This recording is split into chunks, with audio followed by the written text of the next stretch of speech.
Every day we come into contact with thousands of chemicals, but we don't always give a lot of thought to what's behind their safety testing. Unfortunately, conventional approaches to chemical safety assessment are not always up to the job. We have learned a lot about biology since these methods were developed, and can use this new knowledge to better protect human, animal, and environmental health. Let's say your doctor prescribes a new medicine for your cold. You want to know that it will help you feel better, but you also want to know that it won't cause any unexpected, unfortunate side effects. Whoa, that would be embarrassing. Here's where chemical safety assessments come in. As you can imagine, this is way more complex than, say, sniffing the milk carton to see if it's gone bad. If we want to know as much as we can about how that chemical will affect people, plants, and animals, and the environment overall, we need to consider the full picture. A new concept called Pathway-Based Approach to understanding chemical toxicity takes a deeper look into cause and effect than just what's going on at the surface level. Researchers are using current knowledge as well as new research to chart a more complete map of biology, allowing us to build a deeper understanding of the complex chain of interactions that happens once chemicals make their way inside our body. Let's look at an example. Say you're scrubbing your sink with a new cleaning product, and you notice your skin is a little red and itchy. You are probably wondering what's happening. Well, you might be having just a bit of irritation. But what toxicologists want to know is whether you might actually be allergic to something in the cleaning product. While you might only see a rash, an allergic reaction is more complicated than that. It's a little like saying your car's engine started because you turned the key. It's right at a surface level, but there's a lot more going on under the hood.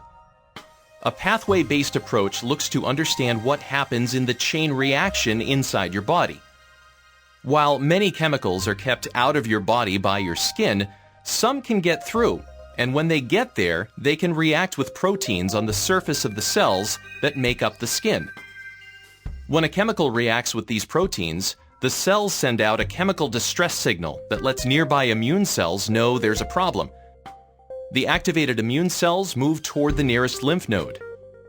The chemical also reacts with proteins on the surface of the immune cells, and as these immune cells from your skin move toward the lymph node, they process the chemically modified protein and present bits of it to cells inside lymph nodes, called native T cells.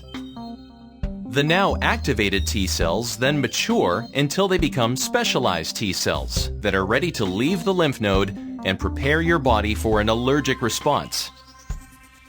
When that same chemical gets under your skin the next time, your body is primed and ready. While this is a good thing when your body is fighting a disease, it can be a problem when it happens by exposure to a chemical. So, while on the outside you just see the end result of the allergic reaction, under the surface, a sophisticated and interrelated network of biological processes is at work trying to keep you healthy. Okay, biology class over.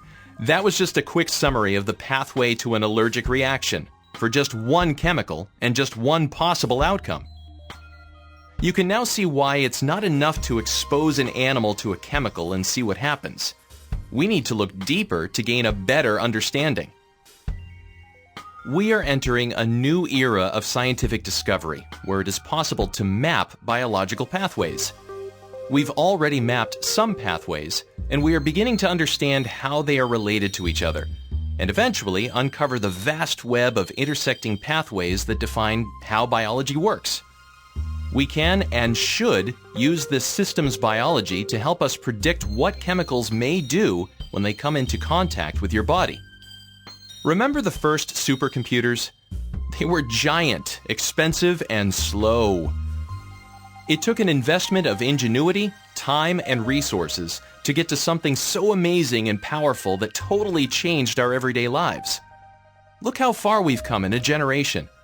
We are at the early stages now, but we can do the same for applying systems biology to provide us with safer, more effective chemicals and medicines. The goal of the Pathways approach is to make more accurate predictions about how our bodies will react to chemicals under different circumstances.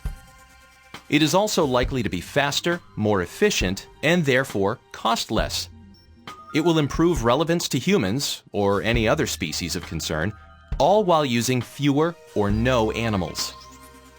When it comes to protecting the health of people, animals, and the environment, it's worth the investment to get it right.